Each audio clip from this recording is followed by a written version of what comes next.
பரிசுத்த வேதகம் சொல்லுகிறது. प्रभु का वचन इस प्रकार कहता है। வெளிப்படுத்தல் 22ஆம் அதிகாரம் प्रकाशित वाक्य उसके 22वां अध्याय 12ஆம் வசனம் சொல்லுகிறது. 12 का वचन में इस प्रकार लिखा है, இதோ சீக்கிரமாய் வருகிறேன், அவனுடைய கிரியையின்படியாக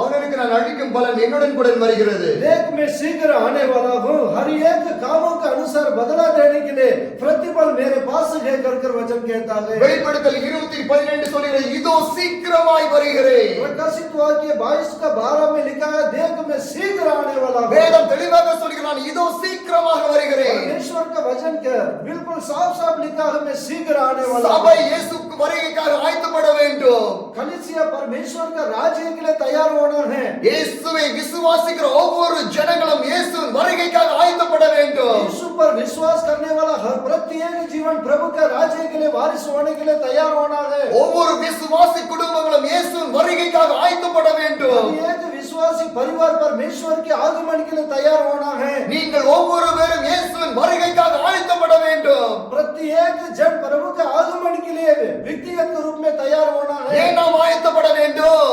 क्यों हम तैयार होना है? எதற்காக நாம் ஆயத்தப்பட வேண்டும்? बातों के लिए तैयार होना है। என் ஜனமே, मेरे लोग, ஒரு நாள் இயேசு திரும்பவும் இந்த உலகத்துக்கு வரப் போகிறார்.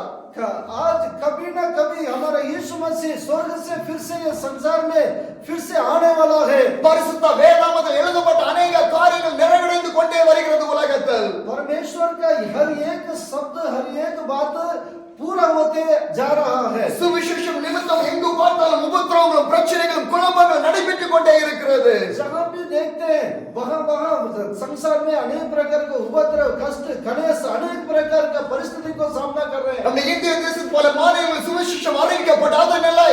हमारा भारत देश के अंदर जितने कई राज्य में अभी तक सुसमाचार प्रचार नहीं हो पा रहा है। சுவிசேஷம் சொல்ல முடியாத ஒரு நிலை.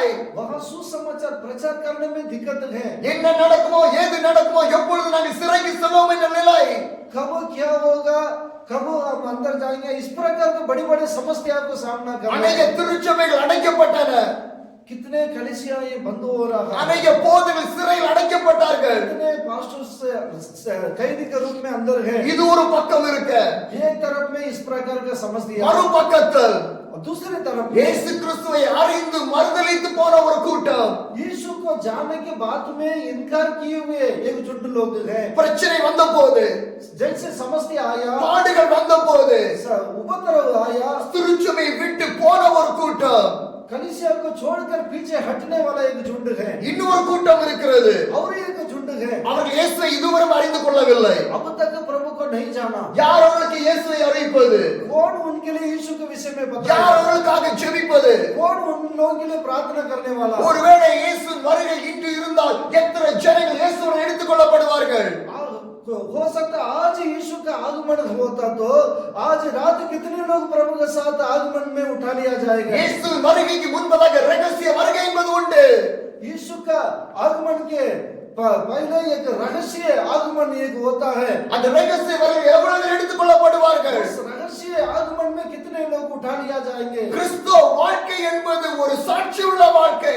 मसीह का जीवन एक गवाही का जीवन है। இயேசு கிறிஸ்துவின் வாழ்க்கை ஒரு சாட்சியுள்ள வாழ்க்கை. यीशु का जीवन एक गवाही का जीवन है। உங்கள் வாழ்க்கை இயேசு கிறிஸ்துவின் வாழ்க்கை போல இருக்க வேண்டும். आपका जीवन यीशु का समान होना है। நான் இயேசுவை ஏற்றுக்கொண்டேன் என்றால் मैं यीशु का ग्रहण किया हूं, நான் இயேசுவை போல் வாழ வேண்டும். मैं यीशु का समान जीना चाहिए। என்னுடைய வாழ்க்கை இயேசுவை போல் இருக்க வேண்டும். मेरा जीवन यीशु का समान होना நான் चाहिए। இயேசுவை போல் பேச வேண்டும். मैं यीशु का समान बोलना இயேசு चाहिए। பார்ப்பதை போல் நான் பார்க்க வேண்டும். मैं यीशु का समान देखना चाहिए। இயேசு செய்ததை போல நான் ஊழியத்தை செய்ய வேண்டும். यीशु जैसे सेवकाई किया मैं भी ऐसा ही करना चाहिए। அவர்கள் தான் இயேசுவின் சீஷராக இருக்க முடியும். वही लोग यीशु का चेले के समान रह सकते हैं। எல்லாரும் இயேசுவின் சீஷராக இருக்க முடியாது.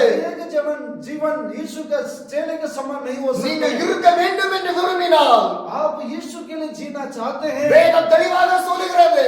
परमेश्वर का वचन लिखा है, ஒருவன் என்னை பின்பற்ற விரும்புகிற அனுதின வருத்தத்தின் சிலுவையை சுமந்து கொண்டு என்னை பின்பற்ற கடவுள் என்று வேதம் சொல்கிறது. जो मेरे पीछे आना चाहता है अपने अपने क्रूस उठाकर मेरे पीछे होले कर यीशु ने कहा। நீங்கள் இயேசுவை பின்பற்ற விரும்புகிற சிலுவையை சுமந்து கொண்டு அவரை பின்பற்ற வேண்டும். यीशु के पीछे पीछे चलने वाला कोई भी क्यों ना हो, वो क्रूस उठाकर आगे बढ़ना होगा। ஒரு நாள் ஒரு வாலிபன் இயேசுவை சந்தித்தான். एक दिन एक जवान यीशु को मिला। அவன் இயேசுவை பார்த்து கூறினான், நித்திய ராஜ்யத்தை நான் என்ன செய்ய வேண்டும்? उन्होंने कहा मैं अनंत जीवन वारिस होने के लिए मैं क्या करना இயேசு அவனை பார்த்து சொன்னார், यीशु ने उनसे देखा, வாலிபனே, हे जवान, வேதத்தில் கூறப்பட்டிருக்கிற அந்த கட்டளையை நீ பின்பற்ற வேண்டும் என்று. परमेश्वर का वचन में जितने नियम कानून है उसको पालन करना है। அந்த வாலிபன் சொன்னான், சிறு வயதிலிருந்து அனைத்தையும் நான் கடைபிடிக்கிறேன். मैं तो जन्म से बालकपन से छोटे उम्र से मैं सब कुछ मानते चलते आ रहा हूँ। கொலை செய்ய இருப்பாயாக, இச்சையை எதிர்ப்பாயாக, தாய் தகப்பனை கனம் பண்ணுவாயாக, அனைத்து கட்டளையும் நான் பின்பற்றுகிறேன். माता हत्या ना करना मैं मान रहा हूँ, माता पिता का आदर करना मैं मान रहा हूँ, आज्ञा को ऐसा ही पालन करते हुए आ रहा हूँ। அந்த இயேசு அந்த வாலிபனை பார்த்து சொன்னார், लेकिन वो यीशु और जवान को देखकर कहा, இன்னும் உன்னிடம் ஒரு குறை இருக்கிறது. आपके अंदर एक कमी है। உன்னிடம் இருக்கிறது அனைத்தையும் அது ஏழைகளுக்கு கொடுத்து விட்டு என்னை பின்பற்றி வா என்று. आपके पास जो धन है उसे कंगाल को देकर, जो गरीब है उनको देकर मेरे पीछे होले कर यीशु ने कहा। அந்த வாலிபன் ஒரு ஐஸ்வர்யமான வாலிபனாக இருந்தார். वो धनवान एक जवान था, அவனிடம் இருப்பதை கொடுப்பதற்கு அவனுக்கு விருப்பம் இல்லை. क्योंकि उनको देने के लिए मन नहीं था। ஆனால் இயேசுவை அவன் பின்பற்ற விரும்பவில்லை. यीशु को वो पीछे चलना नहीं என் चाहता। தேவ ஜனமே, मेरे प्रिय நீ लोगों, இயேசுவை பின்பற்ற விரும்பினால் आप यीशु को पीछे இந்த चलना, உலகத்தை வெறுத்து, ये संसार को, இந்த உலகத்தின் ஆசைகளை வெறுத்து, यहाँ संसार के चाहत को छोड़कर, இந்த உலகத்தின் இச்சைகளை வெறுத்து, यहाँ संसार का लालसा को இந்த छोड़कर, உலகத்தின் ஐஸ்வர்யங்களை வெறுத்து संसार का धन दौलत को छोड़कर இயேசுவை பின்பற்ற வேண்டும். आप यीशु के पीछे चलना ஏன் होगा। இயேசுவை பின்பற்ற வேண்டும்? क्यों यीशु को पीछे ஏன் चलना இயேசுவை பின்பற்ற வேண்டும்? क्यों यीशु के पीछे चलना உனக்கும் है? எனக்கும் ஒரே ஒரு வாழ்க்கை தான். आपका और मेरा एक ही जीवन है। இந்த உலகத்தில் வாழ்கிற அனைவருக்கும் ஒரே ஒரு வாழ்க்கை தான் உள்ளது. संसार में जीने वाला प्रत्येक जीवन के लिए एक ही जीवन है। அது அமெரிக்க தேசத்தின் பிரைம் மினிஸ்டராலும் ஒரே வாழ்க்கை தான். वो अमेरिका देश का प्राइम मिनिस्टर क्यों ना हो, उनके लिए भी एक ही जीवन இந்திய है। தேசத்தின் பிரசிடண்டாலும் ஒரே ஒரு வாழ்க்கை தான். इंडिया राज्य का, इंडिया देश का प्रेसिडेंट क्यों ना हो, एक ही जीवन है। எந்த விஞ்ஞானிக்கும் ஒரே வாழ்க்கை தான். कोई भी विज्ञानी क्यों ना हो, एक ही जीवन है। எந்த டாக்டருக்காலும் சரி ஒரே ஒரு வாழ்க்கை தான். कोई भी डॉक्टर का क्यों ना हो, एक ही जीवन है। எப்படிப்பட்ட கோடீஸ்வரர் ஆனாலும் சரி அவர்களுக்கும் ஒரே வாழ்க்கை தான். कितना भी करोड़पति क्यों ना हो, एक ही जीवन है। ஒரு வாழ்க்கை தான் ஒரு மனிதனுக்கு. एक ही जीवन है एक मनुष्य का। இரண்டு மூன்று வாழ்க்கை அல்ல, 2 और 3 जिंदगी नहीं है। ஒரே ஒரு வாழ்க்கை தான் ஆண்டவர் நமக்கு கொடுத்திருக்கிறார். एक ही जिंदगी प्रभु ने हमें दिया है। அந்த வாழ்க்கை அது இயேசுவோடு இருக்க வேண்டும். वो जीवन यीशु के साथ रहना, இயேசுவோடு பழக வேண்டும். यीशु के साथ मेल मिलाप, இயேசுவோடு நடக்க வேண்டும். यीशु के साथ चलना है, இயேசுவை போல ஊழியங்களை செய்ய வேண்டும். यीशु के समान सेवकाई को करना है। இயேசு பரிசுத்தமாக இருந்ததை போல நானும் பரிசுத்தமாக இருக்க வேண்டும். यीशु जैसा पवित्र है वैसा ही हमारा जीवन भी पवित्र होना। பரிசுத்தம் இல்லாமல் தேவனை தரிசிக்க முடியாது என்று வேதம் சொல்கிறது. प्रभु का वचन कहता है परमेश्वर जैसे पवित्र है हमें पवित्र होना है। बिना पवित्र से परमेश्वर को कोई देख नहीं सकते। ஒவ்வொரு நாளும் பரிசுத்தம், प्रतिदिन परिशुद्ध, ஒவ்வொரு நிமிடம் பரிசுத்தம், एक मिनट पवित्रता, ஒவ்வொரு மணி நேரம் பரிசுத்தம், एक घंटा पवित्रता, ஒவ்வொரு நாட்களிலும் பரிசுத்தமாக இருக்க வேண்டும். एक दिन हम पवित्रता के साथ होना है। எப்படியானால் பரிசுத்தமாக இருக்க முடியும்? कैसे हम पवित्रता के साथ रह सकते हैं? உலக இச்சைக்கும் ஆசைக்கும் பணத்திற்குமாக அடிமைப்பட்டிருக்கிறது.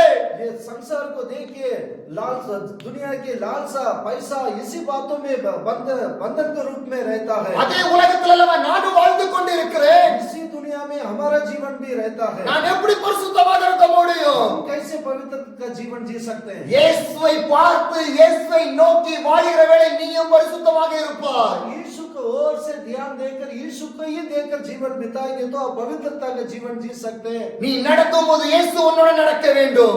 आप चलने के समय यीशु आपके साथ चलना நீ चाहिए। பேசும்போது இயேசு உன்னோட இருந்து பேச வேண்டும். बात करने समय यीशु आपके साथ बात करना நீ चाहिए। பார்க்கிற வேளையில் இயேசு உன்னோட இருந்து பார்க்க வேண்டும். आप देखने समय यीशु आपके साथ देखकर அப்படி ஒரு வாழ்க்கை வாழும்போது உன்னாலும் பரிசுத்தமாக வாழ முடியும். ऐसा जीवन जीने के समय आप भी एक पवित्र जीवन जी सकते हैं। என் அன்பான தேவச்சனமே, मेरे हे प्रिय लोगों, சில காரியங்களை மாத்திரம் உங்களுக்கு கூறி நான் ஜெபிக்க ஆசைப்படுகிறேன். मैं कुछ बातों को बताकर मैं प्रार्थना करके समाप्त करना இது चाहता हूँ। என்னோட 8வது மிஷனரி பயணம். ये मेरा 8वां मिशनरी यात्रा है। இதுக்கு முன்பதாக 7 மிஷனரி பயணங்களை இந்திய தேசத்தில் நான் செய்திருக்கிறேன். ये भारत देश में 7 बार मैं यात्रा कर चुका हूँ। என்னுடைய முதலாவது மிஷனரி பயணம் சிக்கிமில் செய்தேன். मेरा पहला यात्रा सिक्किम राज्य में यात्रा किया। அது 2005ஆம் ஆண்டு. ये 2005 के बात है। ஏன் நான் இந்த ஊழியத்துக்காக வந்தேன்? क्यों ये प्रभु का काम के लिए आया? எதற்காக நான் இந்த ஊழியத்தை செய்து கொண்டிருக்கிறேன்? क्यों ये सेवकाई को मैं कर रहा हूँ? ஒரு நாள் தேவனிடம் 2 கேள்விகளை கேட்டார். एक बार प्रभु ने मुझे 2 प्रश्न पूछा। முதலாவது கேள்வி, पहला प्रश्न, அலெக்ஸ் இன்னைக்கு மரித்தால் உன்னுடைய வாழ்க்கை எங்கே போகும்? अलेक्स आज तू मरा तो तेरा जीवन कहाँ जाएगा? பரலோகமா இல்ல நரகமா? स्वर्ग है या नरक உன்னுடைய है? நித்திய வாழ்க்கை எங்கே? आपका अनंत जीवन कहाँ है? இரண்டாவது கேள்வி, दूसरा நீ प्रश्न, கிறிஸ்தவன் என்பதை நான் அறிவேன். तू ये मसीह में है मैं जानता ஆனால் हूँ। நீ எனக்காக என்ன செய்தாய்? अब तक मेरे लिए तूने क्या किया? 2 கேள்விகள் தேவனிடம் கேட்டார். 2 प्रश्न प्रभु ने मुझसे அந்த उत्तर पूछा। கேள்வியின் விடையை நான் அறிந்த போது जब इस प्रश्न का उत्तर मुझे मालूम पड़ा, நான் இயேசுவை பின்பற்ற விரும்பினேன். मैं यीशु के पीछे चलने के लिए तैयार हूँ। எல்லாவற்றையும் உதவினேன். सारे बातों को छोड़ा, என்னுடைய வேலை, मेरा काम को என்னுடைய छोड़ा, குடும்பம், मेरा परिवार, என்னுடைய சொத்து, मेरे धन என்னுடைய दौलत, அந்தஸ்து, मेरा सब प्रकार எல்லாவற்றையும் நான் துறந்தேன். सब कुछ मैं प्रभु का कार्य ஏனென்றால் பரலோகத்துக்கு போக வேண்டும் என்றால் मैं प्रभु का राज्य के लिए நான் जाना, இயேசுவை பின்பற்ற வேண்டும். प्रभु के साथ चलना पड़ेगा, இயேசுவோடு வாழ வேண்டும். यीशु के साथ जीना चाहिए, இயேசுவோடு ஊழியத்தை செய்ய வேண்டும். यीशु के साथ काम करना है। ஏனென்றால் அறுவடை மிகுதி, क्योंकि कटनी बहुत है, ஆட்களோ பஞ்சம். क्योंकि उसका मजदूर कम है। என் இந்திய தேசத்துக்காக யார் செல்வது? मेरे भारत देश के लिए कौन जाएगा? யார் ஜெபிப்பது? कौन प्रार्थना யார் करेगा? சுவிசேஷம் சொல்வது? कौन सुसमाचार என் प्रचार இந்திய करेगा? தேசம் 28 மாநிலங்களை கொண்டது. मेरे भारत देश 28 राज्य से भरा हुआ है। 140 கோடிக்கும் அதிகமான மக்கள் தொகை கொண்ட தேசம். 140 करोड़ को ऊपर लोग रहते हैं। இந்த 140 கோடி ஜனங்கள் எத்தனை பேருக்கு இயேசுவை குறித்து தெரியும்? ये 140 करोड़ में कितने लोग यीशु को जानते हैं? யார் சுவிசேஷம் சொல்வது? कौन सुसमाचार को प्रचार யார் करेगा? போவது? कौन जाएगा? இன்னைக்கு அவர் மரித்தால் பரலோகத்துக்கு போவார்களா இல்ல நரகத்துக்கு போவார்களா? ये लोग मरेंगे तो स्वर्ग जाएंगे या नरक जाएंगे? கொரோனா என்ற ஒரு கொடிய வியாதி தேசத்தை முழுதும் பற்றி ஆண்டது. कोरोना कर एक बड़ी मरी देश में फैला था। கூட்டம் கூட்டமாக ஜனங்கள் கொத்து கொத்தாக மடிந்தார்கள். झुंड कर लोग मरे थे। அந்த ஜனங்கள் வாழ்க்கை எங்க போனது? वो उनका मृत्यु के बाद में वो कहाँ गए? அவர் வாழ்க்கை பரலோகமா இல்ல நரகமா? उनके जीवन स्वर्ग है या नरक है? கொஞ்சம் யோசித்து பாருங்கள். थोड़ा सा विचार करके देखिए। கூட்டம் கூட்டமாக ஜனங்கள் கொத்து கொத்தாக மடிந்தார்கள். झुंड कर लोग मरे थे। கடைசி நாட்களில் இதை காட்டிலும் கொடிய சம்பவங்கள் நடைபெற போகிறது. के दिनों में इससे बढ़कर भयानक दिन होगा। மரித்தால் கூட அடக்கம் செய்வதற்கு யாரும் இருக்க மாட்டார்கள். मरने के बाद में मरेंगे तो भी उसको दफन करने वाला कोई नहीं होगा। கொடிய காலம் வரும் என்கிற கொடிய காலம் வர போகிறது. भयानक दिन आने वाला है। அதற்கு முன்பதாக இயேசுவின் சிலுவையை சுமந்து கொண்டு அவரை பின்பற்ற வேண்டும். उस दिन आने के पहले हम क्रूस उठाकर यीशु के पीछे चलना है। காலம் இப்படிதான் செல்லும். समय ऐसा ही गुजरेगा। நாட்கள் இப்படிதான் செல்லும். दिन ऐसा ही कटेगा। நம்மளால் கணிக்க முடியாது. हम लोग अंदाज से लगा नहीं सकते। வேதத்தில் சொல்லப்பட்டது நிறைவடைந்து கொண்டே வருகிறது. वचन में जो कुछ लिखा है सब पूरा होते जा रहा है। கிறிஸ்துவை ஜனங்கள் அதை அறிந்து கொள்ள வேண்டும். परमेश्वर को लोग उसे जानना है। அதற்காக ஜெபிக்க வேண்டும். उसके लिए प्रार्थना करना चाहिए। அதற்காக நாம் செயல்பட வேண்டும். उसके लिए हम कार्य करना चाहिए। அதற்காக தான் தேவன் அழகிய திருச்சபை கொடுத்திருக்கிறார். इसलिए परमेश्वर ने प्रभु हमें कलीसिया दिया है। அதற்காக தான் தேவன் நம்மை தெரிந்து கொண்டிருக்கிறார். इसलिए परमेश्वर हमें चुन लिया है। நீங்கள் தேவனால் தெரிந்து கொள்ளப்பட்ட ஜனம். आप परमेश्वर में चुने हुए लोग हैं। உங்களுடைய மாநிலத்திற்காக உங்களுடைய தேசத்துக்காக நீங்கள் தெரிந்து கொள்ளப்பட்டவர்கள். आप अपने राज्य के लिए, अपने जिला के लिए, अपने देश के लिए चुने हुए लोग हैं। உங்கள் மூலமாக ஆண்டவர் சில காரியங்களை செய்வார். आपकी ओर से परमेश्वर बड़े कार्यों को करेगा। உங்களை தேவன் பயன்படுத்துவார். परमेश्वर आपको इस्तेमाल करेगा। நீங்க வேலை செய்கிற இடமா இருந்தாலும் சரி, आप काम करने के स्थान क्यों நீங்க ना எங்க हो, போனாலும் சரி, आप कहीं भी जाएंगे तो உங்களை தேவன் பயன்படுத்த கூடும். परमेश्वर आपको इस्तेमाल करेगा। அவரால் கூடாத காரியங்கள் ஒன்றுமில்லை. परमेश्वर के लिए अनुमना कुछ नहीं है। நீங்கள் ஜெபித்தால் கூட மற்றவர்களுக்கு அற்புதங்கள் நடக்கும். आप लोग प्रार्थना करने के समय दूसरे लोगों का चमत्कार होगा। நீங்கள் ஜெபித்தால் கூட மற்ற இடங்களில் மாற்றங்கள் நடக்கும். आप लोग प्रार्थना करने के समय परिस्थिति बदलेगा। தேவன் உங்களை பயன்படுத்த மாட்டாரா? क्या परमेश्वर आपको इस्तेमाल नहीं करेगा? நிச்சயமாக பயன்படுத்துவார். इस्तेमाल करेगा। யார் அவரை பின்பற்றுகிறார்களோ நிச்சயமாக அவர்களை தேவன் பயன்படுத்துவார். जितने लोग उनके पीछे चलते हैं उनको परमेश्वर इस्तेमाल करेगा। இயேசுவை பின்பற்றுங்கள். यीशु को पीछे எந்த चले। மனிதனையும் அல்ல, कोई मनुष्य को இந்த உலகத்தையும் அல்ல, कोई संसार की இயேசு बातों को ஒருவரே மெய்யான தேவன். यीशु ही सच्चा परमेश्वर அந்த है। மெய்யான தேவனை பின்பற்றுங்கள். सच्चा परमेश्वर के पीछे ஏனெனில் चलिए। அந்த தேவன் மீண்டும் வரப்போகிறார். क्योंकि वही परमेश्वर फिर से आने அந்த वाला है। இயேசு மீண்டும் வரப்போகிறார். यीशु जल्दी आने वाला है। இயேசுடைய பிறப்பு அற்புதம், यीशु का जन्म चमत्कार, அவருடைய ஊழியம் அற்புதம், उसके सेवा अद्भुत है। அவருடைய சிலுவையின் பாடுகள் அற்புதம். यीशु का क्रूस का कष्ट वो अद्भुत है। எல்லாவற்றுக்கும் மேலாக மூன்றாவது நாள் சிலுவையில் உயிர் தெழுந்த தேவன், அது அற்புதம். यीशु का जो तीसरा दिन जीवित उठा वो अद्भुत की बात है। மீண்டும் அவர் வரப்போகிறார், அது ஒரு அற்புதம். उससे बढ़कर मेरे यीशु जल्दी आने वाला அவருடைய है। ஒவ்வொரு செயல்பாடுகளும் அற்புதம். उसका हर एक काम कार्य अद्भुत है। நிச்சயமாக உங்களுடைய வாழ்க்கையில் இந்த அற்புதத்தை செய்வார். आपके जीवन में भी परमेश्वर अद्भुत काम நீ करेगा। விசுவாசித்தால் தேவனுடைய மகிமையை காண்பார். यदि तू विश्वास करेगा तो प्रभु की महिमा को देखेगा। நிச்சயமாக தேவன் உங்களை வழி நடத்துவார். परमेश्वर आपके जीवन में भी बड़े कार्यों का எந்த करेगा। நோக்கத்தோடு என்னை அழைத்தாரோ जिस योजना से परमेश्वर ने मुझे बुलाया, அந்த நோக்கத்திற்காக இன்றும் நான் ஓடிக்கொண்டிருக்கிறேன். उस योजना के लिए आज भी मैं दौड़ रहा हूँ। என்னுடைய முதலாவது ஊழிய பயணம் நான் சிக்கிம் மாநிலத்திற்கு வந்தேன். जो पहली यात्रा में सिक्किम में आया, என்னுடைய இரண்டாவது மிஷனரி பயணம் நான் கர்நாடக மாநிலத்திற்கு சென்றேன். कर्नाटक राज्य में गया दूसरा, என்னுடைய மூன்றாவது மிஷனரி பயணம் நான் நார்த் பெங்காலுக்கு வந்தேன். और वेस्ट बंगाल में तीसरा यात्रा, என்னுடைய நான்காவது மிஷனரி பயணம் நான் நேபாள் தேசத்துக்கு சென்றேன். और चौथा नेपाल देश के लिए गए थे। என்னுடைய ஐந்தாவது மிஷனரி பயணம் 8 மாநிலங்கள் பயணித்து சுமாராக 15,000 கிலோமீட்டர் நான் பயணித்து 25 கூட்டங்கள் நடத்தினேன். मेरा पांचवा 8 राज्य में यात्रा कर 15,000 किलोमीटर यात्रा कर मैं प्रभु का सेवकाई को किया। என்னுடைய ஆறாவது மிஷனரி பயணம் मेरा छठवा यात्रा கன்னியாகுமரியிலிருந்து காஷ்மீர் வரை பயணித்து कन्याकुमारी जिला से जम्मू कश्मीर तक यात्रा किए। 10,000க்கும் அதிகமான கிலோமீட்டர்கள் பயணம் செய்து 10,000 को ऊपर यात्रा कर 45 கூட்டங்கள் நடத்த கர்த்தர் கிருபை கொடுத்தார். 45 मीटिंग चलाने में प्रभु ने अनुग्रह किया। என்னுடைய ஏழாவது மிஷனரி பயணம் मेरा 7वां नंबर का यात्रा சென்னை பட்டணத்திலிருந்து டெல்லி வரைக்கும் நடைபயணமாக நடந்து ஜெபித்தோம். चेन्नई से लेकर दिल्ली तक पैदल में ही चलकर प्रभु का सेवकाई को ஒவ்வொரு நாளும் நடப்போம், प्रतिदिन चलते थे। ஒவ்வொரு நாளும் ஜெபிப்போம், प्रतिदिन प्रार्थना करते ஒவ்வொரு थे। நாளும் சுவிசேஷத்தை சொல்லுவோம். प्रतिदिन प्रभु के सुसमाचार को प्रचार 3,095 கிலோமீட்டர்கள் நடந்து 3,095 किलोमीटर पैदल में जाकर 177 கூட்டங்கள் நடத்தி 177 मीटिंग को सभा को चलाया। 1,00,000 ஆத்துமாக்களை சந்தித்தோம். 1,00,000 लोगों को मिले हैं। இது என்னுடைய எட்டாவது மிஷனரி பயணம். इस समय जो आया हूँ मैं 8वां नंबर का यात्रा है। ஒவ்வொரு மிஷனரி பயணத்தில் தேவனுடைய தரிசனம் இருக்கு. அந்த தரிசனத்தின் படியாக தான் ஊழியங்களை நிறைவேற்றுவேன். वो एक यात्रा में परमेश्वर की योजना है, वो योजना का अनुसार ही मैं परमेश्वर के कामों को पूरा करता हूँ। கர்த்தருடைய சித்தமானால் இன்னொரு நாட்கள் தேவன் இந்த சபையில் வரக்கூடும் என்றால் நிச்சயம் அநேக வர எனக்கு கிடைக்கிற கிருபை கிடைக்கும் என்ற அநேக காரியங்களை நான் பகிர்ந்து கொள்வேன்.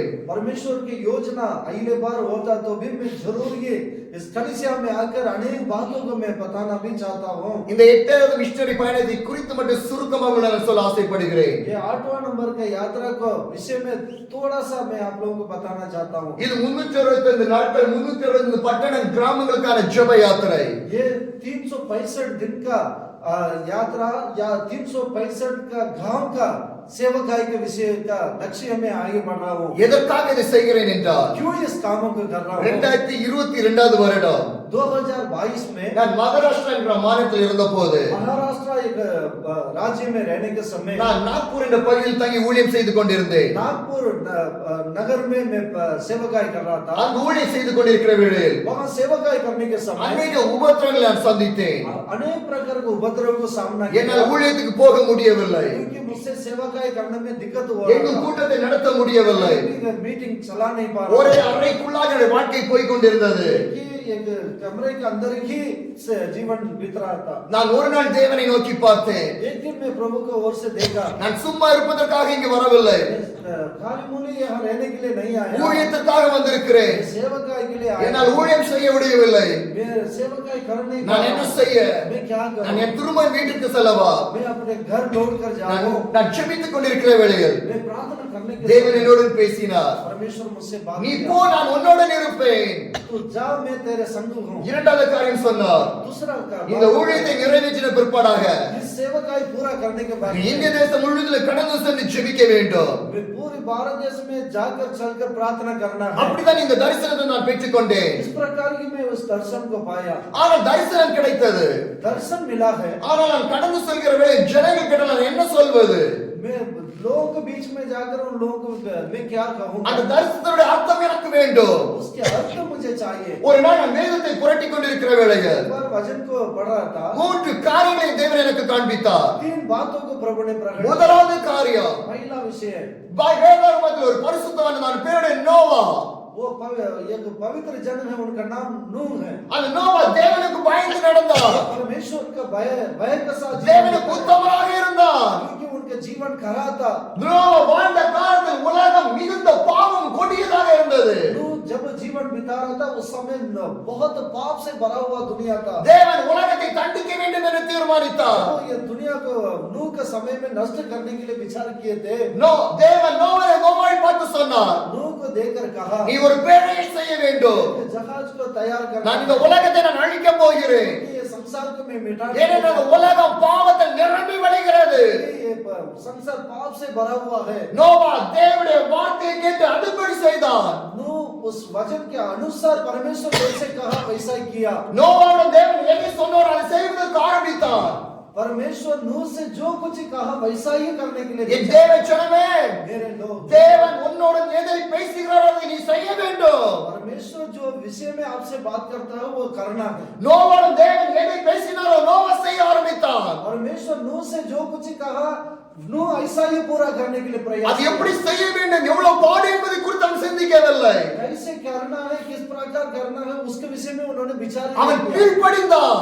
उन्होंने ऐसा ही आज्ञा माना। தேவனுடைய வார்த்தைக்கு நோவா கீழ்ப்படிந்தான். परमेश्वर की बातों के लिए नूह ऐसा ही पालन किया। தேவனுடைய வசனத்துக்கு நீங்கள் கீழ்ப்படிய வேண்டும். परमेश्वर के वचन के लिए ऐसा ही आप पालन करना चाहिए। தேவனுடைய வசனத்துக்கு கீழ்ப்படிகிற வேளையில் தான் உங்களுடைய வாழ்க்கையில் அற்புதத்தை பார்க்க முடியும். परमेश्वर के वचन के आज्ञाकारी बनने के समय आपके जीवन में चमत्कार को देख அந்த सकते हैं। பேழையை அழகாக கட்டினார். बहुत ही सुंदरता के रूप में वो जगह நேரம் வந்தது. समय आया। நோவாவுடைய குடும்பம் नूह का परिवार எல்லா காட்டு விலங்குகளிலும் ஜோடி ஜோடியாக அந்த பேழைக்குள்ளாக வந்தார்கள். कितने पक्षी हैं और जानवर तो दो दो कर अंदर आया। தேவன் அந்த பேழையின் வாசலை அடைத்தார். परमेश्वर वो जहाज को द्वार को बंद किया। மழை பெய்தது, बारिश आया, ஜலப்பிரவாகம் வந்தது, बहुत बड़ा बाढ़ आया, யானை எல்லாரும் மரித்து போயினார். प्रत्येक जन मिटे। ஆனால் நோவாவின் குடும்பம் காப்பாற்றப்பட்டது. उस समय नूह और उनका परिवार बचाया गया। நோவாவின் குடும்பம் காப்பாற்றப்பட்டது. उनका परिवार बचाया गया। எப்படி? कैसे? நோவா தேவனுக்கு கீழ்ப்படிந்தார். परमेश्वर का आज्ञाकारी बना। அதனால் தேவன் நோவாவின் குடும்பத்தை காப்பாற்றினார். ऐसा ही परमेश्वर ने नूह के परिवार को बचाया। நீங்கள் தேவனுக்காக கீழ்ப்படிகிற வேளையில் आप परमेश्वर के लिए आज्ञाकारी बनने தேவன் உங்கள் குடும்பத்தை காப்பாற்றுவார். परमेश्वर आपके परिवार को रक्षा करेगा। ஒருவேளை நீங்கள் பரலோகத்துக்கு போய் விடுவீர்கள். आप परमेश्वर का राज्य के लिए वारिस हो जाएंगे। உங்கள் தந்தையின் நிலைமை என்ன? आपकी पापा का परिस्थिति क्या हो? உங்கள் தாயார் நிலைமை என்ன? माता का परिस्थिति क्या உங்கள் हो? சகோதரி நிலைமை என்ன? भाइयों का परिस्थिति क्या உங்கள் हो? சகோதரி நிலைமை என்ன?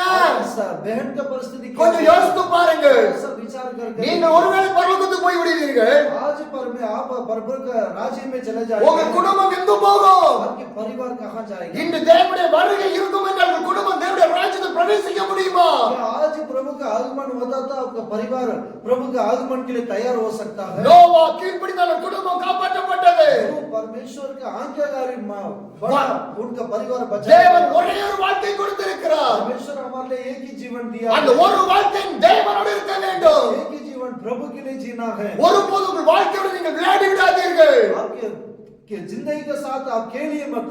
ஒரு நாள் விளையாடி விடாதீர்கள். आप कभी जीवन में आपके जीवन के साथ खेलिए मत। உங்கள் வாழ்க்கை என்பது ரொம்ப முக்கியமானது. आपके जीवन बहुत ही इम्पोर्टेंट है। தேவன் நம்மளை படைக்கிற வேளை மண்ணிலிருந்து நம்மளை உருவாக்கினார். जब वो परमेश्वर ने सृष्टि किया, मिट्टी से बनाया, ஒரு நாள் இந்த சரீரம் மண்ணுக்கு திரும்பி விடும். ये शरीर मिट्टी में मिल जाएगा, ஆனால் நம்முடைய ஆத்துமா लेकिन आपकी आत्मा அது மண்ணுக்கு திரும்பாது.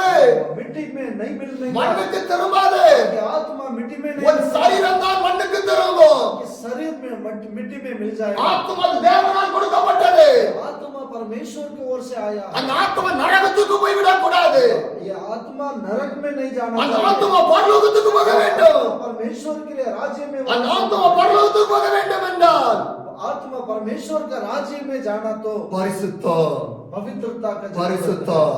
पवित्रता की जरूरत है। யோசுவா சொல்கிறார், यहोशू कहता है, நானும் என் வீட்டாரும் என்றால் கர்த்தரையே சேவிப்போம். मैं मेरा घराने समेत में परमेश्वर की नित्य सेवा யோசுவா करूंगा। சொல்கிறார், நானும் என் வீட்டாரும் என்றால் கர்த்தரையே சேவிப்போம். यहोशू कहता है, मैं मेरा घराना समेत नित्य उसकी ही सेवा என் करूंगा। ஜனமே நீ ஒரு முடிவை எடுத்துக்கொள், நானும் என் வீட்டாரும் கர்த்தரையே சேவிப்போம். आज ये आपके जीवन में भी एक निर्णय लेना है, मैं मेरा परिवार परमेश्वर के लिए जिएंगे। என்ன உபத்திரங்கள் வந்தாலும், कितना भी उपद्रव आए, என்ன பாடுகள் வந்தாலும், कितना भी कष्ट आए, எந்த வேதனைகள் வந்தாலும், कितना भी दर्द आए, எந்த நுறுக்கங்கள் வந்தாலும், कितना भी समस्या आए, எந்த கவலைகள் வந்தாலும், कितना भी मायूस आए, எந்த போராட்டங்கள் வந்தாலும், कितना भी युद्ध आए, நான் இயேசுவை விட்டு கொடுக்க மாட்டேன். यीशु को नहीं छोड़ நான் सकते, இயேசுவை விட்டு கொடுக்க மாட்டேன். यीशु को नहीं छोड़ நான் सकते, இயேசுவோடு வாழுவேன். यीशु के साथ जीवन बिताएंगे। இரண்டாவதாக दूसरा, வேதாகமத்தில் சோதம் கோமரம் என்கிற ஒரு பட்டணம் இருந்தது. सोदम कुमारा करके एक नगर था। இந்த சோதம் கோமரம் பாவம் நிறைந்த ஒரு பட்டணம். ये सोदम कुमारा पाप से भरा हुआ था। ஆண்டவர் சோதம் கோமரனை தண்டிக்க வேண்டும் என்று தீர்மானித்தார். परमेश्वर ये सोदम कुमारा को नष्ट करने के लिए विचार किया, தண்டனை கொடுக்க வேண்டும் என்று தீர்மானித்தார். लोगों को ताड़ना देना ஏனெனில் चाहता था। தேவனுக்கு பாவம் அருவருப்பான காரியம். कि परमेश्वर के लिए पाप नफरत है, பாவம் அருவருப்பான காரியம். कि पाप नफरत का சோதம் கோமரம் பாவத்தில் விளையாடி கொண்டிருந்தது. सोदम कुमारा नगर पाप से खेल रहा था। சிறு குழந்தைகளிலிருந்து பெரிய வரைக்கும் பாவத்தில் விழுந்து கொண்டிருந்தார்கள். छोटे बच्चे से लेकर बड़े तक पाप में गिर रहे थे। ஆபிரகாம் லோத்தும் இணைந்து வாழ்ந்து கொண்டிருந்தனர்.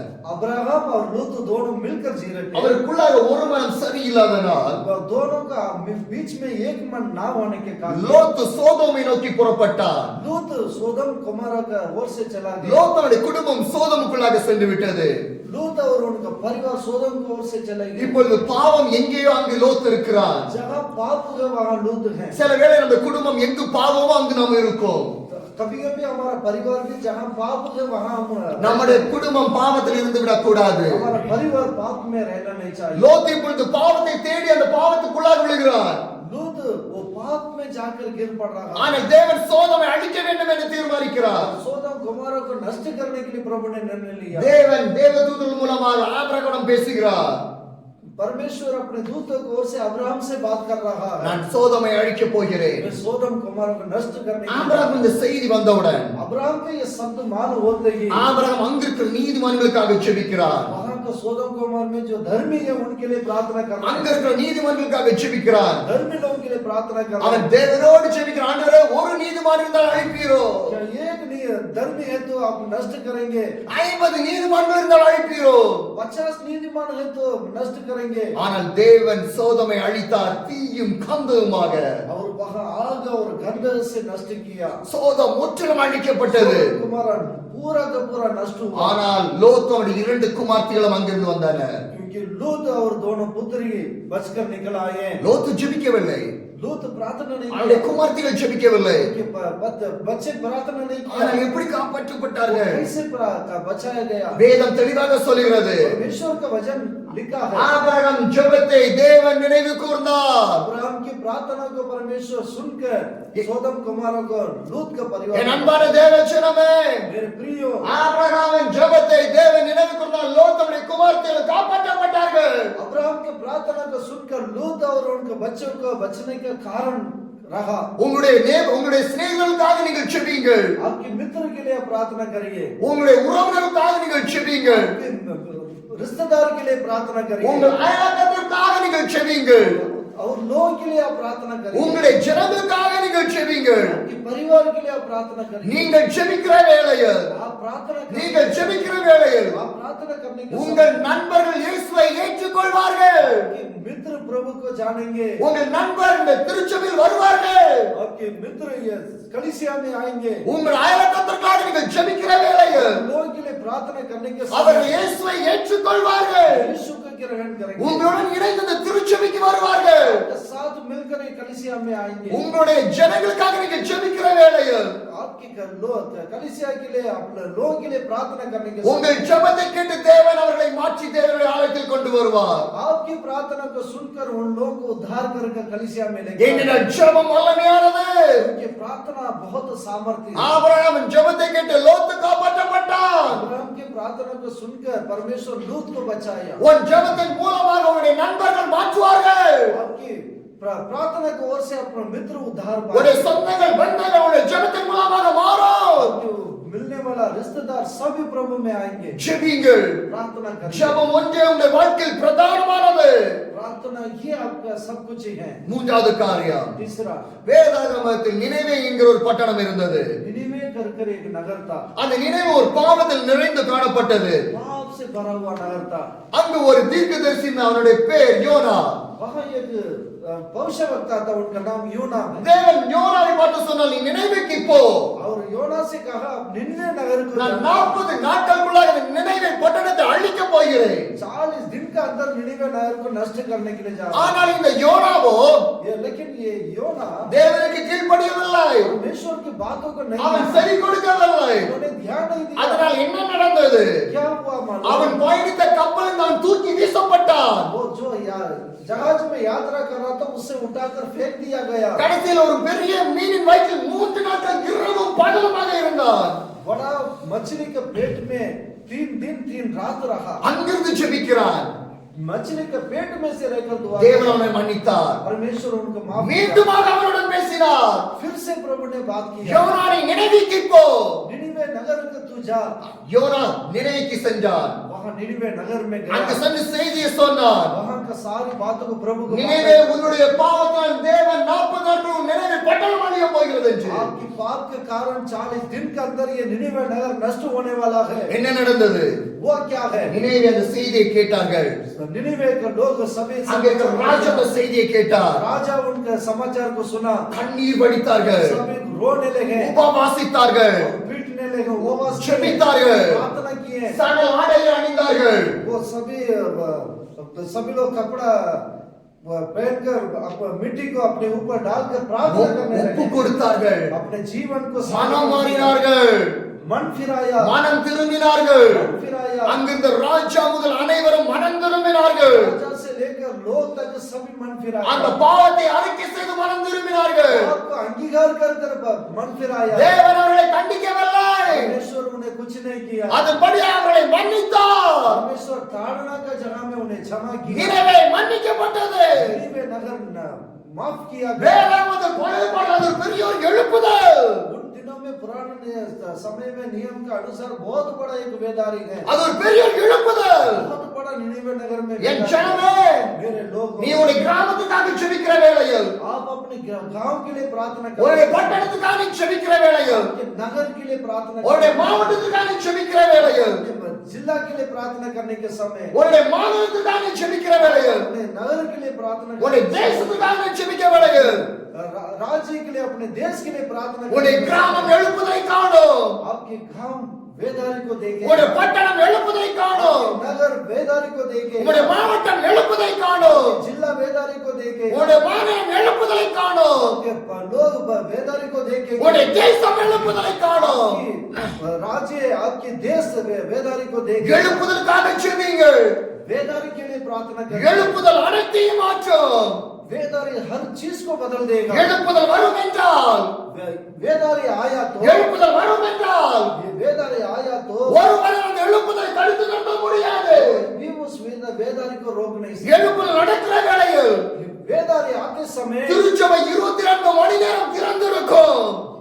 उन दिनों में वेदारी आने के समय कलीसिया 24 घंटा खुला रहेगा। திருச்சபை 24 மணி நேரம் திறந்திருக்கும். 24 घंटा खुला रहेगा। கூட்டம் கூட்டமா ஜனங்கள் மனம் திரும்புவதற்காக திருச்சபை झुंड कर लोग प्रभु के भवन में आएंगे। கூட்டம் கூட்டமான ஜனங்கள் தேவனை சந்திப்பதற்காக தேவனுடைய ஆலயத்தில் வருவார்கள். झुंड झुंड लोग परमेश्वर को मिलने के लिए भवन में आएंगे। சற்று வரலாற்றை திருப்பி பாருங்கள். थोड़ा सा चरित्र को मोड़कर உம்முடைய மொராபாத் ஒரு காலத்தில் எழுப்புதலை பார்த்த தேசம் அது.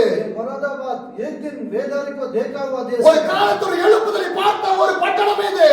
एक बार कभी कई वर्ष के पहले ये वेदारी को देखा हुआ नगर गए। பக்கத்தில் இருக்க கிராமத்தில் ஜனங்கள் கூட்டம் கூட்டமாக இங்க இருக்கிற மெத்தடிஸ்ட் திருச்சபைக்கு மனம் மாறினார்கள். आसपास जितने गांव हैं यहाँ का मेथोडिस्ट चर्च में कभी मन फिराकर कलीसिया में जाते थे। அந்த எழுப்புதல் இப்பொழுது எங்கே? वो वेदारी आज कहाँ है? அந்த ஜெபம் எங்கே? प्रार्थना कहाँ है? திரும்பமாக அந்த ஜெபத்தை கூட்டுங்கள். फिर से वो प्रार्थना को बढ़ाइए। கிடைக்கிற நேரமெல்லாம் ஜெபிங்கள். जहाँ जहाँ समय मिलते है वहाँ वहाँ प्रार्थना। கிடைக்கிற நேரமெல்லாம் தேசத்தின் எழுப்புதலுக்காக உங்களுடைய பட்டணம் எழுப்புதலுக்காக ஜெபிங்கள். जैसे जैसे समय मिलती है वैसा ही देश के लिए वेदारी के लिए प्रार्थना करिए। மொராபாத் ஒரு பெரிய எழுப்புதலை பார்த்தது. मुरादाबाद एक बहुत बड़ा वेदारी को देखा। பஞ்சாப் ஒரு பெரிய எழுப்புதலை பார்த்தது. पंजाब राज्य एक बहुत बड़ा वेदारी को நாகாலாந்து மணிப்பூர் மேகாலயா ஒரு பெரிய எழுப்புதலை பார்த்தது. मेघालय बहुत बड़ा एक वेदारी को देखा। பூனே ஒரு பெரிய எழுப்புதலை பார்த்தது.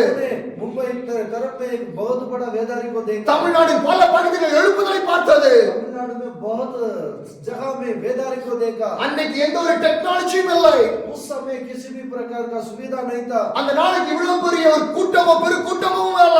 उन दिनों में ऐसे बड़ी झुंड लोग नहीं थे। ஆனால் ஜெபம் இருந்தது. लेकिन प्रार्थना रहा। ஆனால் ஜெபம் இருந்தது. प्रार्थना रहा। அந்த விடாத ஜெபம் எழுப்புதலை கொண்டு வந்தது. लगातार के प्रार्थना बहुत बड़ा वेदारी को लेकर நீங்கள் நீங்கள் அப்போஸ்தலர் புத்தகங்களை படித்து பார்த்தீர்கள் என்றால் आप लोग प्रेरितों के कामों में देखेंगे। அப்போஸ்தலர் 2ஆம் அதிகாரம் 3ஆம் அதிகாரத்தை படித்தீர்கள் என்றால் प्रेरितों का काम 2 अध्याय 3 अध्याय को देखेंगे। பேதுரு இயேசு கிறிஸ்து சுவிசேஷத்தின் கூட்டத்தில் எழுப்பி சொன்னபோது पतरस लोगों के बीच में खड़े होकर सुसमाचार बताने के समय ஒரு செய்தியின் மூலமாக 3000 ஜனங்கள் திருச்சபை சேர்க்கப்பட்டார்கள். एक ही प्रचार में 3000 लोग उद्धार पाए थे। ஆண்டவர் உங்களுடைய மாநிலத்தை மாற்ற மாட்டாரா? क्या आपके राज्य को परमेश्वर नहीं बदल सकता? உங்களுடைய கிராமத்தை மாற்ற மாட்டாரா? आपके गांव को परमेश्वर बदल உங்களுடைய பட்டணத்தை மாற்ற மாட்டாரா? आपके नगर को परमेश्वर बदल नहीं सकता? உங்களுடைய மாநிலத்தை மாற்ற மாட்டாரா? क्या आपके नगर को बदल नहीं सकता? இன்னைக்கு யாரெல்லாம் இயேசுக்கு விரோதமாக நிற்கிறார்களோ ஒரு நாளைக்கு அவர்கள் இயேசுக்காக திரும்புவார்கள். जितने लोग आज प्रभु के विरोध में यीशु के लिए खड़े हैं, विरोध में वो सब एक दिन मन फिरा कर आएंगे। இன்னைக்கு இயேசுக்காக யாரெல்லாம் எதிர்த்து நிற்கிறார்கள் இயேசு நாமத்தை சொல்வார்கள். जितने लोग विरोध कर रहे हैं आज वो एक दिन आएगा वही लोग यीशु को सुसमाचार எழுப்புதல் அனைத்தையும் மாற்றக்கூடும். वेदारी सब कुछ बदल सकता है। எழுப்புதலுக்காக ஜெபியுங்கள். वेदारी के लिए प्रार्थना வேதம் சொல்கிறது वचन कहता இதோ அக்கினியை போட வந்து நான் அது இப்போது பற்றி எரிய விரும்புகிறேன். मैं आग को डालने के लिए आया हूँ, वो आग अभी ही झुलकेगा। அந்த எழுப்புதல் வருகிற வேளையில் वो वेदारी आने के समय எழுப்புதல் வருகிற வேளையில் वेदारी आने के समय பந்துபாரங்கள் இருக்காது. उस समय दारू का दुकान कुछ नहीं होगा, விபச்சாரங்கள் இருக்காது. व्यभिचार का काम नहीं होगा, கொலைகள் இருக்காது. हत्या नहीं होगा, கற்பழிப்பு இருக்காது. गलत काम नहीं होगा, விரோதங்கள் இருக்காது. उस समय लड़ाई झगड़ा नहीं होगा, கோபங்கள் இருக்காது. ऐसा नहीं होगा, சண்டைகள் இருக்காது. झगड़ा नहीं ஏன் होगा। தெரியுமா? क्योंकि பரிசுத்த ஆவியோட அபிஷேகம் இறங்கும். पवित्र आत्मा का सामर्थ्य उतर आएगा। எல்லா இடங்களிலும் பரிசுத்த ஆவியின் அபிஷேகம் இறங்கும். सभी स्थानों में पवित्र आत्मा से भरा रहे। பரிசுத்த ஆவியின் அபிஷேகம் இறங்க இறங்க पवित्र आत्मा का सामर्थ्य उतर उतर आकर மக்களுடைய மனது மாற்றப்படும். प्रत्येक मन बदलेगा, சாத்தானின் திட்டங்கள் அழிக்கப்படும். शत्रु का काम नष्ट होगा। எல்லாரும் பரிசுத்த ஆவியின் வல்லமை இறங்கும். सभी स्थानों में पवित्र आत्मा का सामर्थ्य से அதுதான் எழுப்புதல். वही है वेदारी, அதான் எழுப்புதல். वही है वेदारी। அந்த எழுப்புதலுக்காக ஜெபியுங்கள். उस वेदारी के लिए प्रार्थना இந்த करिए। 3 காரியங்களுக்காக இந்த தேசம் முழுவதும் நான் பயணித்துக் கொண்டிருக்கிறேன். तीन बातों के लिए मैं देश भर यात्रा कर रहा हूँ। ஏதோ நான் சைக்கிள் பயணிக்கிறேன் அது என்னுடைய ஒரு ஆரோக்கியத்துக்காகவோ அல்லது ஒரு பொழுதுபோக்குக்காகவோ அல்ல. मैं साइकिल में यात्रा करना समय बीतने के लिए, मेरा शरीर को फिट करने के लिए नहीं है। என்னுடைய பயணம் அது மோட்ச பயணம். मेरा यात्रा परमेश्वर अनंत जीवन का यात्रा है। என்னுடைய பயணம் எனக்காக அல்ல. ये मेरी यात्रा मेरे लिए नहीं है, என்னுடைய பயணம் என் இயேசுக்காக. मेरा यात्रा मेरे यीशु के लिए। எங்கெல்லாம் பயணிக்கிறேனோ जहाँ भी जाता हूँ ஜெபிப்பேன், प्रार्थना करता हूँ, சுவிசேஷத்தை சொல்வேன். सुसमाचार என்னால் என்ன முடியுமோ मुझसे जितनी हो அதை நான் இயேசுக்காக செய்கிறேன். मैं यीशु के लिए करता हूँ। திரும்பமாக அந்த வேதாகமத்தை திருப்பிக் கொள்ளுங்கள். फिर से वो वचन को पढ़े। வெளிப்படுத்தல் 22ஆம் அதிகாரம் 12ஆம் வசனம் சொல்கிறது, प्रकाशित वाक्य 22वां अध्याय में, இதோ சீக்கிரமாய் வருகிறேன், அவனவனுடைய கிரியைகளின்படி அவனவனுக்கு நான் அளிக்கும் பலன் என்னுடன் கூட வருகிறது. देख मैं शीघ्र आने वाला हूँ, हर एक कामों के अनुसार बदला देने के लिए प्रतिफल मेरे पास है करके வேதம் தெளிவாக சொல்கிறது, परमेश्वर का वचन साफ அவருடைய உங்களுக்கான பலன் அவருடன் கூட வருகிறது. उसका प्रतिफल उसके यीशु के साथ आ रहा है। என்னுடைய பலன் இயேசுடன் இருக்கிறது. मेरा प्रतिफल मेरे यीशु, நான் இயேசுக்காக எதை செய்தேனோ, मैं यीशु के लिए जो कुछ किया, ஒரு நாள் நான் தேவனுடைய ராஜ்யத்தில் போகும்போது मैं परमेश्वर का राज्य में जाते समय தேவன் எனக்கு கொடுப்பார். परमेश्वर मुझे देगा। உங்கள் வாழ்க்கை அப்படியாக இருக்க வேண்டும், आपकी जीवन ऐसा ही होना உங்கள் है, குடும்பம் அப்படி இருக்க வேண்டும், आपके परिवार ऐसा ही உங்களுடைய होना है, பிள்ளைகள் அப்படி இருக்க வேண்டும், आपके बच्चे ऐसे ही உங்களுடைய होना है, சந்ததியாக அப்படி இருக்க வேண்டும். आपके खानदान ऐसे ஒரே ஒரு होना है। வாழ்க்கைதான், एक ही जीवन है, அது இயேசுவோடு இருக்க வேண்டும். यीशु के लिए। என் அன்பான தேவச்சனமே, मेरे प्रिय लोगों, சிக்கிம் மாநிலத்தினுடைய பயணத்தை நான் ஆரம்பித்தேன். मैं सिक्किम शुरुआत किया சிக்கிம்ல இருந்து நார்த் பெங்காலுக்கு வந்தேன், और सिक्किम राज्य से वेस्ट बंगाल நார்த் आया, பெங்கால்ல இருந்து ஆசாமுக்கு வந்தேன், और वेस्ट बंगाल से असम आया, ஆசாம்ல இருந்து அருணாச்சல் பிரதேசுக்கு போய் கடந்து சென்றேன், असम से अरुणाचल प्रदेश गया, அருணாச்சல் இருந்து நாகாலாந்துக்கு வந்தேன், अरुणाचल प्रदेश से नागालैंड आया, நாகாலாந்து மணிப்பூருக்கு வந்தேன், नागालैंड से मणिपुर आया, மணிப்பூர்ல இருந்து திரிபுராக்கு வந்தேன், मणिपुर से त्रिपुरा आया, திரிபுரா மிசோரமுக்கு சென்றேன், त्रिपुरा से मिजोरम तक மிசோரம் மேகாலயாக்கு வந்தேன், मिजोरम से मेघालय மேகாலய आया, வழியாக குவஹாட்டி இடத்துக்கு வந்தேன், मेघालय से गुवाहाटी आया, குவஹாட்டியிலிருந்து சிலிகுரி, गुवाहाटी से सिलीगुड़ी, சிலிகுரியில இருந்து கொல்கட்டா, सिलीगुड़ी से कोलकाता, கொல்கட்டால இருந்து ஜார்க்கண்ட், जो कोलकाता से झारखंड, ஜார்க்கண்ட் இருந்து பீகார், झारखंड से बिहार, பீகார்ல இருந்து உத்தரப்பிரதேஷ். बिहार से उत्तर प्रदेश। இன்னைக்கு 238வது நாள் உங்கள் முன்பாக நான் நின்று கொண்டிருக்கிறேன். मैं आपके सामने 238वां दिन में मैं खड़ा हूँ आपके साथ। 8800 கிலோமீட்டர் சைக்கிளில் நான் பயணித்தேன். 8800 किलोमीटर में साइकिल में यात्रा कर चुका हूँ। இதுவரைக்கும் 245 கூட்டங்களை நடத்துவதற்கு கர்த்தர் கிருபை கொடுத்தார். अब तक 245 मीटिंग चलाने में प्रभु ने अनुग्रह அது किया। என்ன அற்புதம் என்றால், इससे बड़े अद्भुत बात क्या எனக்கு है? ஹிந்தி பேச வராது, मुझे हिंदी बोलने के लिए என் नहीं கூட आता। டிரான்ஸ்லேட்டரும் இல்ல. मेरे साथ अनुवाद करने वाला भी ஆனால் नहीं है। எங்கு சென்றாலும் जहाँ भी मैं जाता हूँ, ஆண்டவர் டிரான்ஸ்லேட்டரை கொண்டு வருகிறார். वहाँ जहाँ भी जाता हूँ अनुवाद करने அதனால நான் 245 கூட்டங்களை நடத்த முடிந்தது. इसका खातिर 245 मीटिंग चलाने में प्रभु ने अनुग्रह ஹalleluya. ஹalleluya. இது என்னால் செய்ய முடியும் என்றால் मैं मुझसे हो सकता है, உங்களாலும் செய்ய முடியும். आपसे भी हो सकता है। என்னுடைய சைக்கிள் மூலமாக இவ்வளவு தூரங்களை நான் பயணிக்கிறேன் என்றால் इस मेरे साइकिल से इतना यात्रा कर सकता है। ஒரே ஒரு கதையை மாத்திரம் சொல்லுகிறேன். एक ही बातों को मैं என்னுடைய बताता हूँ। பயணத்தில் நடந்த ஒரு கதையை மட்டும். ये मेरे जीवन में जो घटना हुआ वो बातों को அநேக बताता हूँ। கதைகள் உண்டு. बहुत सारी कहानी है। ஆண்டவர் எனக்கு இன்னொரு நேரத்தை கொடுத்தாலும் நிச்சயமாக அநேக கதைகள் உங்களை நான் பகிர்ந்து கொள்வேன். कभी मौका मिला तो अनेक बातों को मैं बताऊंगा। ஒரே ஒரு கதை மட்டும் இப்ப நான் சொல்றேன். एक ही बातों को मैं बताना நான் चाहता हूँ। மிஸ்ரம் மாநிலம் நான் பயணித்துக் கொண்டிருக்கிற வேளையில मिस्रोम राज्य में यात्रा करने के समय ஏன்னா மிஸ்ரம் அனைத்து மலை நிறைந்த பகுதி. मिस्रोम सभी ऊंचे पहाड़ यात्रा, சோ என்னால அந்த சைக்கிளை பெடல் பண்ண முடியாது. क्योंकि साइकिल चलाना मुश्किल है। நான் சைக்கிளை உருட்ட வேண்டும். मैं साइकिल को हाथ में लेकर ऐसे धक्का देकर ले जाना அந்த पड़ता மலைகளை நான் உருட்டி ஏற்ற வேண்டும். है। वैसे उस पहाड़ में ऐसे चलना पड़ता ஒரு है। நாளைக்கு இரவு ஆக போகிறது.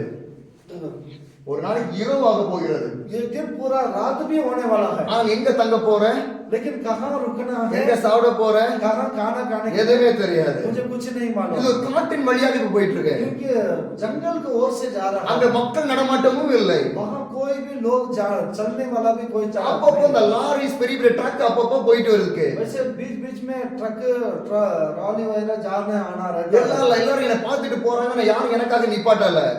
सभी लोग देखकर जा रहे, लेकिन कोई भी मेरे लिए रोका नहीं है, இப்ப சாயந்தரம் 5 மணி ஆக போகுது. क्योंकि शाम को 5 बजने वाला है। அது நடு காடு. बिल्कुल जंगल அது एरिया है। எங்கேயும் தங்க முடியாது, எந்த மனிதர்களும் இல்ல. कहीं रुक नहीं सकते क्योंकि कोई है ही नहीं है। ஆனா எனக்கு ஆண்டவர் மேல நம்பிக்கை உண்டு. मुझे प्रभु के ऊपर भरोसा है। ஆண்டவர் ஏதாவது எனக்கு ஒரு வழியை தரப்பார்னு मेरे சொல்லி लिए प्रभु कोई मार्ग खोलेगा। என்னை கடந்து ஒரு லாரி போச்சு. मेरे सामने एक ट्रक गया, அந்த லாரி போன லாரி ரிவர்ஸ் கியர் போட்டு வந்துச்சு. वो फिर से वो वापसी वो गाड़ी आई। சோ அந்த லாரி டிரைவர் ஒரு பீகாரி. वो ट्रक का ड्राइवर बिहार का रहने वाला, அவர் ஹிந்தில பேசுறாரு. वो मुझसे हिंदी में बात நமக்கு करते हैं। ஹிந்தினாலே விளங்காது. मुझे हिंदी बिल्कुल नहीं எனக்கு मालूम। தெரிஞ்ச ஹிந்தில அவங்க நான் பேச मैं जो भी हिंदी थोड़ा बहुत आता है मैं वो அவர் எங்கிட்ட பேச वो उनसे बात किया கடைசில அவருக்கு என்ன புரிஞ்சுன்னு தெரியல.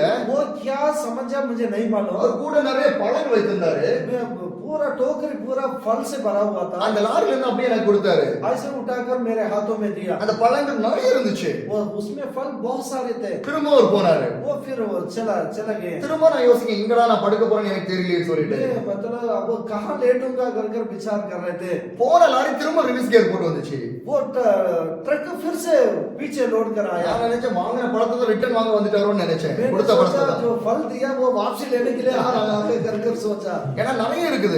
क्योंकि बहुत है उसमें அவசரத்துல என்கிட்ட கொடுத்துட்டாரோ திரும்ப அவங்க வந்துட்டாரோன்னு நினைச்சேன். मैंने सोचा बहुत फल है वो देखकर फिर से लेने के लिए तो पीछे नहीं आ रहा है ऐसे सोच रहा था அவர் கேட்டாரு, उन्होंने पूछा வாட்ச கட்டி டைம் ஆக போகுது, अब समय पूरा होने वाला நீ है எங்க தூங்குவ? कहाँ आप सोएंगे இப்ப இங்க எங்கேயும் தங்க முடியாது. कहीं भी आप रुक नहीं सकते அவர் லாரில இருந்து இறங்கினாரு. ट्रक से वो नीचे उतरा சைக்கிள் எடுத்து அவர் லாரில வச்சாரு. मेरे साइकिल को उठाकर अपने பேக தூக்கி சைய வச்சாரு. और बैग को उठाकर रखा லாரில உட்காருன்னு சொன்னாரு. मुझे भी मतलब ट्रक में बैठो கொஞ்சம் தூரம் போனேன். थोड़ी दूर गया கொஞ்சம் தூரம் போறேன்னு கேட்டாரு. तो कुछ दूर में ஏதோ पहुंचा சாப்பிட்டியா? कुछ खाना खाया சாப்பிடல. मैंने मना किया அவர் கேட்டாரு, முட்டை சாப்பிட்டியா? आप अंडा खाएंगे ஏன்னா ஹிந்தில கேக்குறாரு. सब कुछ हिंदी में ही அவர் बोला। ஆக்சுவலா கேட்கும்போது அதை வச்சு புடிச்சுக்கிட்டு அதுக்கு நான் பதில் சொல்லிட்டு இருந்தேன். मैं जो भी एक्शन में कहते थे उससे मैं उत्तर में भी देता था டக்குனு ஒரு இடத்துல லாரி நிப்பாட்டினாரு. एक दिन एक जगह में तुरंत उन्होंने ट्रॉली को रोका அந்த இடத்துல லைட்டே கிடையாது, ஏன்னா இருட்டிடுச்சு. बिल्कुल अंधेरा हो गया कोई लाइट नहीं है மொபைல் லைட் எடுத்தாரு. मोबाइल को लाइट ஒரு பக்கெட் எடுத்தாரு. बकेट को उठाया காட்டுக்கு போனாரு. जंगल में गया கொஞ்சம் தண்ணி எடுத்தாரு. मुझे पानी திரும்ப வந்தாரு. फिर से आया கொஞ்சம் அடுப்பு சாமான்கள் எல்லாம் இருந்துச்சு, அதை எடுத்து சமைக்க ஆரம்பிச்சாரு. उससे उनके पास चूल्हा और कुछ खाना बनाने का सामान रहता था सभी खाना நல்ல ஒரு बनाना முட்டை குழம்பு பண்ணாரு. उसमें उन्होंने बहुत बढ़िया अंडा करी बनाया ஒரு ரைஸ் அழகா சமைச்சு கொடுத்தாரு. और चावल पकाकर बढ़िया खाना बनाया எல்லாரும் சாப்பாடு கொடுத்தாரு.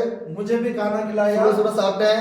गरम गरम खाया நீ எங்கேயும் போக வேண்டாம், आप कहीं नहीं जाना இந்த லாரியில ஸ்டே பண்ணு, ये इसी ट्रक में ही आराम करना நாளைக்கு காலம் போயிருன்னு சொன்னாரு. आप सुबह आप निकल जाना அந்த முழு இரவு அந்த லாரியில தங்கினேன். वो पूरी रात उस ट्रक में ही रुका அவரை நோக்கி பார்த்தவர்கள் பிரகாசம் அடைவார்கள். उनको और से जितनों ने देखा उन्होंने ज्योति पाई ஹalleluya. हालेलुया 238 நாட்கள் பயணிக்கிறேன். 238 दिन से यात्रा कर रहा हूँ யாருக்கு என்ன தெரியாது, किसी को भी मैं नहीं जानता हूँ அவரும் என் மாவட்டத்தை சேர்ந்தவர் தான். कि உங்க பாஸ்டர் என் மாவட்டத்தை சேர்ந்தவர் आपके தான். पास्टर मेरे ही जिला के रहने वाले हैं தமிழ்நாட்டை சேர்ந்தவர் தான். वो भी तमिलनाडु का ही रहने वाले இன்னைக்கு தான் हैं முதல்ல என்ன ஸ்ட்ரைட்டா பாக்குறாரு. आज ही पहला दिन ही एक दूसरे को देख रहे हैं நான் யாரெல்லாம் பாக்குறோம் எல்லாரையும் நான் ஃபர்ஸ்ட் டைம் தான் பாக்குறேன். मैं जिनको भी देख रहा हूँ पहली बार ही देख रहा हूँ எனக்கு அட்ரஸ்ன்னு கிடையாது, कोई एड्रेस नहीं मालूम எனக்கு ஊழியத்துக்கு பேரும் கிடையாது, मेरा सेवकाई के लिए कोई नाम ही नहीं எந்த है ஸ்தாபனமும் கிடையாது, कोई संस्था भी नहीं है ஒண்ணும் கிடையாது. कुछ भी नहीं है அப்ப என் அட்ரஸ் தான் என்ன? मेरा एड्रेस क्या है It's called Jesus. यीशु ही है मेरा address That is my address. मेरा यीशु ही है என் அட்ரஸ் இயேசு. मेरा यीशु ही है मेरा address I have no visit, எனக்கு விசிட்டிங் கார்டு கிடையாது. मेरे पास विजिटिंग कार्ड भी ஒரு नहीं ஃபோன் है। நம்பர் மட்டும் தான் உண்டு. मेरा एक फोन नंबर है And more than that I have a Bible. मेरे सब कुछ मेरा बाइबल ही है My address is a heaven मेरा and Jesus. मेरा एड्रेस स्वर्ग है यीशु ही है मेरा सब कुछ ही है அதை வச்சு 238 நாட்கள் நான் பயணிக்கிறேன். ये उसी को स्वर्ग और यीशु को रखकर 238 दिन यात्रा कर चुका हूँ இவ்வளவு சொன்ன மாநிலங்கள் நான் டிராவல் பண்ணி வந்திருக்கேன். इतनी सारी स्टेट को यात्रा कर कर मैं पार कर कर आया சிக்கிம்ல நேபாளில பேசுவாங்க, सिक्किम राज्य में नेपाली भाषा बोलते हैं நார்த் பெங்கால்ல பெங்காலில பேசுவாங்க, और वेस्ट बंगाल में बंगाली भाषा ஆசாம்ல ஆசாமி பேசுவாங்க, असम में असमी भाषा बात करते हैं அருணாச்சல்ல அந்த ட்ரைபல் லாங்குவேஜ் ஹிந்தி சேர்த்து பேசுவாங்க, और वहाँ का लोकल और हिंदी मिलाकर अरुणाचल प्रदेश में நாகாலாந்து நாகாமீஸ்ல பேசுவாங்க, और नागालैंड में नागालैंड भाषा में बातें करते हैं। மணிப்பூர்ல நாகாமீஸும் மணிப்பூரும் சேர்ந்து பேசுவாங்க, और मणिपुर में नागामीस और मणिपुरी मिलकर बात करते हैं மிசோரம்ல மிசோல பேசுவாங்க, और मिजोरम में मिसो में बात करते हैं திரிபுரால அவங்களுக்கு ஒரு லோக்கல் லாங்குவேஜ் அந்த லோக்கல் லாங்குவேஜ்ல பேசுவாங்க, त्रिपुरा में लोकल लैंग्वेज में बात करते हैं மேகாலயால காசி லாங்குவேஜ் ஒரு லாங்குவேஜ் இருக்கு, காரோ லாங்குவேஜ் ரெண்டு லாங்குவேஜ் அந்த லாங்குவேஜ்ல பேசுவாங்க. मेघालय में काशी और लोकल में भाषा में बात करते हैं ஹிந்தி தெரியாதனா बिल्कुल मुझे हिंदी नहीं मालूम। ஆசாம்லயே பிரசங்கிச்சேன், मैं असम में भी प्रचार किया நாகாலாந்து லாங்குவேஜ்லயே பிரசங்கிச்சேன். और नागालैंड में भाषा में ही प्रचार किया। இயேசு நாமத்துக்கு முன்பாடி எல்லா லாங்குவேஜும் ஒண்ணுதான். यीशु के नाम से सारे लैंग्वेज एक ही समान है। ஹalleluya. हालेलुया। லாங்குவேஜ் தெரியாத என்ன பயன்படுத்தினாய், லாங்குவேஜ் தெரிய உங்களை பயன்படுத்த மாட்டாரா? जो लैंग्वेज मुझे आता ही नहीं है, मुझे परमेश्वर इस्तेमाल किया, तो लैंग्वेज जो आपको मालूम है, आपको क्यों ना इस्तेमाल करेगा। 1.5 மாசமா உத்தரப்பிரதேஷ்ல இருக்கேன். 1.5 महीना से उत्तर भारत में हूँ। நான் உத்தரப்பிரதேஷ் வாரணாசிக்குள்ள வந்த போது சொன்னாங்க, वाराणसी में आने के समय लोग कहा, பிரதர் ஒரு 10 நாளைக்குள்ள யூபியை கிராஸ் பண்ணி உத்தராகண்டுக்கு போயிருங்கன்னு சொல்லிட்டு. 10 दिन के अंदर यूपी को पार करके उत्तराखंड चले जाना। ஏன்னா क्योंकि அந்த ஜான்பூர்ல நீங்க ஜோமனிய பாருங்க, அதுல தெரிஞ்ச பாஸ்டர் ஒண்ணு எனக்கு தெரிஞ்சவர். जो जौनपुर के लिए आप लोग प्रार्थना कर रहे थे, उसमें एक पास्टर में जानने वाले हैं। நான் யூபில வந்த 2வது நாள் 42 பாஸ்டர்ஸ் ஒரே கிராமத்துல ஒரே மாவட்டத்துல இருந்து அரஸ்ட் ஒரே மாநில ஒரே ஏரியால இருந்து அரஸ்ட் பண்ணாங்க. 42 पास्टर लोगों को एक ही एरिया से कैद किए। அப்ப எல்லாரும் சொன்னாங்க, தயவு செய்து 10 நாள்ல யூபியை கிராஸ் பண்ணி உத்தராகண்டுக்கு போயிருங்கன்னு वैसे சொல்லிட்டு. 10 दिन में आप क्रॉस करके उत्तराखंड चले जाना। ஆனா இதே உத்தரப்பிரதேஷ்ல अभी आज भी उत्तर भारत में ஸ்ட்ரீட்ல இருந்து பிரசங்கிச்சேன், रास्ते में गली में प्रचार किया, தனிநபர்கிட்ட பிரசங்கிச்சேன், व्यक्तिगत रूप में प्रचार வீடுகள किया, பிரசங்கிச்சேன், घरों में प्रचार किया, ஸ்கூல்ல பிரசங்கிச்சேன், स्कूल में सेवकाई किया। இன்னைக்கு உங்கள்கிட்டயும் பேசிட்டு இருக்கேன். आज आपके बीच में भी 10 நாள் என்ன கிராஸ் பண்ண சொன்னாங்க, 10 दिन में क्रॉस करने के ஆனா लिए ஆண்டவர் 1.5 மாசமா யூபில வச்சிருக்காரு. 1.5 महीना से यूपी में ही रखा है। ஹalleluya. हालेलुया। அவரால் கூட அந்த காரியங்கள் ஒன்றுமே இல்லை. परमेश्वर के लिए अनुभव ना कुछ இது नहीं। ஒரு கதை தான். ये एक ही बात है। இதே மாதிரி அநேக கதைகள் உண்டு நான் என்னுடைய பயணத்துல. मेरा यात्रा में अनेक बात है। ஒவ்வொரு இடங்களெல்லாம் வித்தியாசமான ஃபுட், जहाँ जहाँ जाता वहाँ वहाँ खाना अलग अलग, வித்தியாசமான தண்ணி, अलग अलग पानी, வித்தியாசமான கிளைமேட். जहाँ भी जाता वहाँ वहाँ क्लाइमेट சில நேரங்கள்ல ஃபுல் மலையிலேயே டிராவல் பண்ணி படல் பண்ணணும், ப்ரே பண்ணணும். और इतने बार पूरा बारिश में ही साइकिल चलाकर आगे बढ़ना है। இந்த மலையிலேயே நனைஞ்சு சர்ச்சில் போய் பிரசங்கம் பண்ணணும். ये बारिश में भीगकर कलीसिया में जाकर प्रचार भी ஒரு நாளைக்கு ஒரு சண்டே ஒரு இடத்துல மீட்டிங் அரேஞ்ச் பண்ண இருந்தாங்க. एक बार एक मीटिंग अरेंज की है। அன்னைக்கு பயங்கர மழை. वहाँ उस दिन बहुत बारिश। நான் அவ்வளவு ட்ரெஸ் எல்லாம் என்கிட்ட கூட வச்சிருக்கிறது கிடையாது. मैं इतने कपड़ा मेरे साथ नहीं रखा। ஆனா போட்டிருந்த ரெயின் கோட்டோட போட்டு அந்த மலையிலேயே நனைஞ்சிட்டு போய் நனைஞ்சு போய் பிரசங்கம் பண்ணேன். वो पूरा रेन कोट पहनने के बाद में भी भीगकर मैं प्रभु के कामों को जाकर प्रचार किया। சில நாள் நான் போட்டிருக்க ட்ரெஸ்ஸோட போய் நின்று அந்த ஃபுல் ஃபீட்ல இருந்து பிரசங்கம் பண்ணியிருக்கேன். इतने दिन मैं पहना हुआ कपड़ा से जाकर प्रचार किए। மலையிலையும் வெயிலையும் அந்த கொடிய வெயில்ல கூட அந்த வெயில் தாங்க முடியாம அதுலயும் டிராவல் பண்ணி ஜோ பண்ணியிருக்கேன், சைக்கிள் டிராவல் பண்ணி. इतनी धूप में भी प्रभु के कामों को किया। சில நேரங்களில் 12 இருந்து 13 14 மணிக்கு கண்டினியூஸா நான் பெடல் பண்ணணும். मैं कई बार लगातार 12 घंटा 13 घंटा लगातार यात्रा करना पड़ता है। அப்படி நான் பெடல் பண்ணும்போது ऐसे चलाते रहने समय என்னுடைய பின்னாடி இருக்கிற சதைகள் கிளிய ஆரம்பித்து ரத்தம் வடிய ஆரம்பிக்கும். मेरा पांव से फटकर खून बहने लगता है। அந்த ப்ளீடிங்லயும் நான் டிராவல் பண்ணுவேன், ஜோ பண்ணுவேன். उस लहू बहते हुए भी उसमें भी मैं चलकर प्रभु के काम को சில करता हूं। நேரம் காடுகள் வழியாக டிராவல் பண்ணணும். मैं बहुत जंगल के बीच में भी यात्रा அங்க करता हूं। குடிக்க தண்ணி கிடைக்காது, वहां पानी भी नहीं मिलेगा, சாப்பாடும் கிடைக்காது. खाना भी नहीं मिलेगा। காட்டுக்குள்ள டிராவல் பண்ணும்போது जंगल में यात्रा करने அங்க के இருக்கிற समय விஷ பூச்சிகள் கடிக்கும். कितनी बार कीड़ा मकोड़ा काटता அது है, ரொம்ப ஊர்லயும் எரிச்சலையும் கொடுக்கும். बहुत जलन और बहुत दर्द को அதையும் தாங்கிட்டு தான் நான் டிராவல் பண்ணணும். उससे ही उसके साथ साथ ही मैं यात्रा करता हूँ। காட்டுல டிராவல் பண்ணும்போது யானை குறுக்கே வரும். कितनी बार जंगल में यात्रा करने समय हाथी भी बीच में आया। யானைக்கும் எனக்கும் யானைக்கும் இவ்வளவு டிஸ்டன்ஸ் தான். या मेरा और हाथी का इतना ही दूर है। சில நேரங்கள்ல பாம்பு கிராஸ் ஆகும். कितनी बार सांप भी उसको पास சில நேரங்கள்ல மழை பெய்யறதுனால லேண்ட் ஸ்லைடிங் ஏற்படும். अनेक प्रकार का समस्या को सामना करना। சில நேரங்கள்ல ரோடுகளே இருக்காது. कुछ जगह में रोड ही नहीं होता சில है। நேரம் அழுக்கு தண்ணிகள தான் காலை முழு சரீரமும் நனைஞ்சு போக வேண்டிய சூழ்நிலை ஏற்படும். कई बार गंदा पानी में ही ऐसे निकलना ஒரு पड़ता है। ஆசாம்ல நான் டிராவல் பண்ணும்போது असम में यात्रा அந்த करने இடத்துக்கு பேர் விஸ்வநாத் சாராலி. अब उस जगह का नाम विष्णु चेराली है। அந்த ஹைவேல தெருநாயை போட்டு அடிக்கிற மாதிரி அடி வாங்குனேன். उस जगह में असम में जैसे कुत्ता को मतलब गली में मारते हैं, एक जगह में ऐसा ही मुझे मारा। செருப்பு எல்லாத்தையும் அடிச்சாங்க. लोग चप्पल को उठाकर मुझे मारा। எவ்வளவு பிரச்சனை. कितनी समस्या, நாய் சாப்பிட்ட தட்டுல நானும் சாப்பிட்டேன். कितनी बार कुत्ता जो खाया उसी प्लेट में मैं भी खाया। ஆனா என்னைக்கு இயேசுவோட இருக்கு. आज भी यीशु के साथ हूं। நான் இயேசுவை ஒருபோதும் मैं மறுதலிக்கவில்லை. यीशु को कभी इनकार नहीं करने நான் का। ஒவ்வொரு பிரச்சனையை சந்திக்கும் போது இன்னும் அதிகமா தான் இயேசுக்காக நான் ஓடுகிறேன். मैं जितनी समस्या को सामना कर रहा हूँ उससे बढ़कर मैं यीशु के साथ ही चल रहा हूँ। ஒரே ஒரு வார்த்தை தான் எனக்கு. मुझे एक ही जीवन दिया, என்னால் இயேசுக்கு என்ன செய்ய முடியுமோ मुझे यीशु के लिए जो भी करना அதை है நிச்சயமாக செய்வேன். मैं करना ही है, ஏன்னா என் வீடு இங்க இல்ல.